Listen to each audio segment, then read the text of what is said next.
What a great day it is. I come with a word of encouragement. I believe a word that will bless some of you today. You may find yourself in this place of worrying about tomorrow, worrying how things are going to work out, worrying about if you will ever be able to buy a house, or will you ever be able to move to this level of neighborhood? Would you ever be able to drive this vehicle? Will your children ever be able to go to this type of school? Or would you ever get accepted to law school or um, pre-med? Or would you ever be able to get married and find that person that God has for you? And will you ever be able to get that job opportunity that you worked so hard for? You've learned and you studied and you got the education and the doors still haven't opened for you. All these different worries, all these different things. Will I be able to take that lavish vacation or just pretty much meeting needs? Will I ever be able to meet the needs and not just meet my needs, but go above and beyond so I can be able to be a blessing to someone else? Well, I came today with a word of encouragement. And the title of this message is, are you tired of worrying yet? God knows what you need. He knows it even before you even utter it out of your mouth.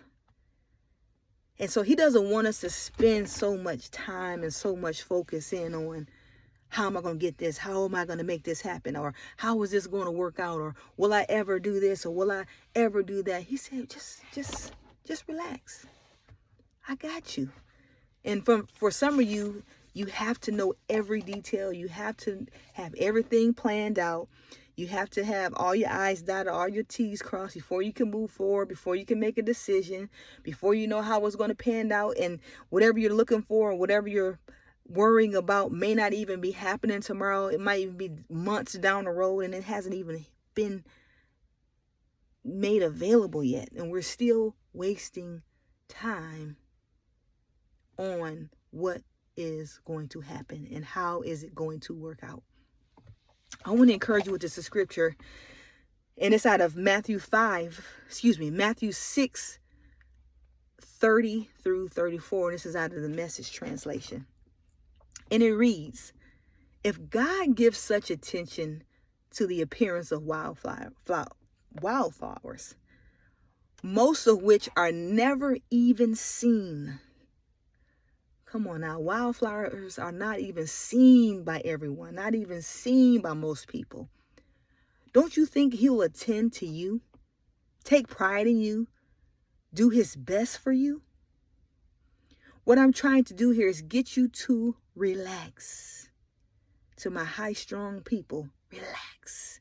I know that's like a bad word, but it's actually good for you. It will decrease your blood levels, your high blood pressure. It will cause you to sleep even better. But I digress. To not be so preoccupied with getting so you can respond to God's giving. People who do not know God and the way he works fuss over these things, but you know both God and how he works. Steep your life into God reality, God initiative, and God's provision. Don't worry about missing out.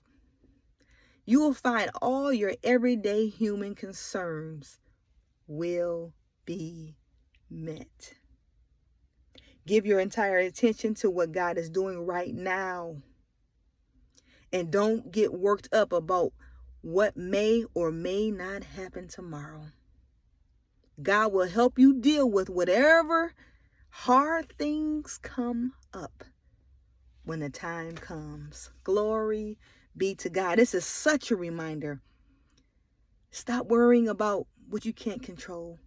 I know that sounds cliche, but this is messages for someone to just relax in God's presence. Relax in knowing that my Father got me. I've seen him move so many times. I've seen you move. You move the mountains, and I believe I'll see you do it again. You made a way when there was no way, and I believe I'll see you do it again. He said, I'm going to do it again for you. I am going to make a way out of no way. I will provide and supply your every need. Just trust and believe that I will do it and that I am able to perform it. And guess what? At the end of the day, it's already done. Precious time that we're wasting and staying up all night and fussing, and some of y'all fussing and telling your family off and got an attitude and frustrated and don't even know how to really enjoy your children and your spouses and your relationships because you're so preoccupied about tomorrow. And tomorrow hasn't even come yet. And tomorrow can mean the literal term tomorrow or months down the road, years down the road. And when we can be focusing in on now. You've seen him move. You've seen the provision of God. You've seen how he has blessed and how he has opened doors, and where you're sitting today. You didn't know how you're going to get where you are today, but he made a way. So be encouraged. We don't have to be so high strung. We don't have to be so in control. We don't have to, just, it's nothing wrong with planning. There's nothing wrong with having ideas and dreams and visions. There's nothing wrong with that.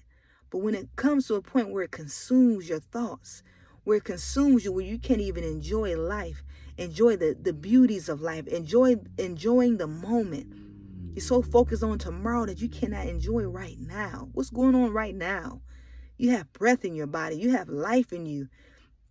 You have a roof over your head. You have provision. You have a car to drive. You have a home to live in. It might not be ultimately what you want or what you truly desire. However, enjoy where you are right now, because God is in the now. He knows the end from the beginning, and he's an ever-present help. He's an ever-present help in a time of trouble. He is ever-present, omnipresent. So he knows the end from the beginning, and he's right now. Enjoy right now. Take time to relax. Take time to breathe in, exhale. Take a walk.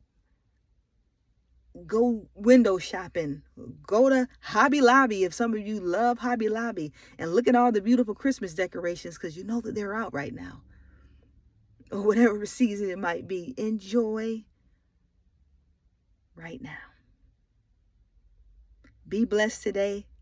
Know that God knows what you need. He's for you. He's not against you. He loves you. Trust him. Cast your care on him, because he cares for you. Be blessed today, people of God.